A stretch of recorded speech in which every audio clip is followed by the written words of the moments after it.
नमस्कार दोस्तों, आज हम आपको सुनाने जा रहे हैं एक ऐसे संत, कवि और राम भक्त की कहानी जिन्होंने भगवान राम को हर आम इंसान के दिलों तक पहुंचाया। गोस्वामी तुलसीदास जी, रामचरितमानस के रचयिता, भक्ति, त्याग और संस्कार की अमर मिसाल। तो चलिए शुरू करते हैं तुलसीदास जी की जीवन की अद्भुत यात्रा। गोस्वामी तुलसीदास जी का जन्म 1532 ईस्वी में हुआ। उनका जन्म स्थान राजापुर गांव, जो कि अभी उत्तर प्रदेश चित्रकूट जिले में पड़ता है। इनके पिता का नाम आत्माराम दुबे और माता का नाम हुलसी देवी था। कहा जाता है कि जब गोस्वामी तुलसीदास जी का जन्म हुआ तो उन्होंने रोने के बजाय राम नाम बोला। इसी कारण बचपन में उनका नाम राम बोला पड़ा। लेकिन दुर्भाग्य से माता पिता का साया बहुत ही जल्द उड़ गया। समाज ने उन्हें अपशकुनी मानकर एक दरकिनारे कर दिया।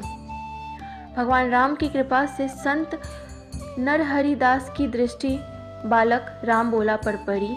उन्होंने तुलसीदास जी को अपनाया और दीक्षा दी।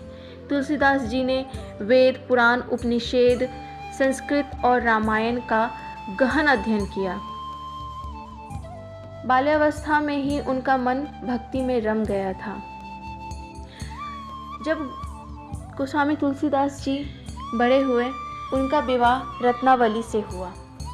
वे अपनी पत्नी से बहुत अधिक प्रेम करते थे। एक बार रत्नावली अपने मायके चली गई तो तुलसीदास जी नदी तैर कर उनके पास पहुंच गए। यह देखकर रत्नावली ने कहा कि जितना आप हमें प्रेम करते हो, उतना प्रेम अगर आप श्री राम से करोगे तो आपके जीवन का कल्याण हो जाएगा। और ये वाक्य तुलसीदास जी के हृदय में लग गई। कहा जाता है कि उनके मन को झिझोड़ के रख दिया गया। और उसी रात उन्होंने ये सोचा कि उन्हें संन्यास लेना है।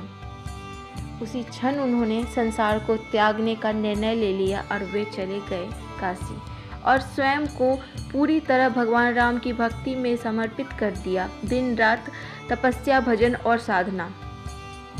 कहा जाता है कि कठोर तपस्या के बाद तुलसीदास जी को भगवान राम के दर्शन हुए। भगवान राम ने उन्हें कहा कि मेरी कथा जन जन तक पहुंचाओ। यही से एक महाग्रंथ की रचना का बीज बोया गया। तुलसीदास जी ने संस्कृत के बजाय अवधी भाषा चुनी ताकि साधारण किसान, महिला और बच्चे भी राम कथा समझ सके। इसी से जन्म होता है रामचरितमानस का। जब यह ग्रंथ लिखा गया तो काशी में पंडित ने पहले विरोध किया, लेकिन बाद में इसके महत्व को स्वीकार किया। रामचरितमानस के अलावा तुलसीदास जी ने बहुत से अन्य पुस्तकें लिखी हैं। हनुमान चालीसा, विनय पत्रिका, कवितावली, दोहावली, गीतावली। आज भी हनुमान चालीसा करोड़ों लोग रोज पढ़ते हैं। गोस्वामी तुलसीदास जी का देहांत 1623 ईस्वी में काशी वाराणसी में हुआ। उस समय उनकी आयु लगभग 91 वर्ष थी। कहा जाता है कि राम नाम का स्मरण करते हुए शांत भाव से देह त्याग दिया उन्होंने। तुलसीदास जी ने हमें सिखाया कि भक्ति, करुणा, राम नाम ही मनुष्य का सच्चा सहारा है। वे केवल एक कवि नहीं थे, वे एक युग थे। अगर आपको ये वीडियो पसंद आई हो तो चैनल को सब्सक्राइब करें, वीडियो को लाइक करें, शेयर करें। जय श्री राम।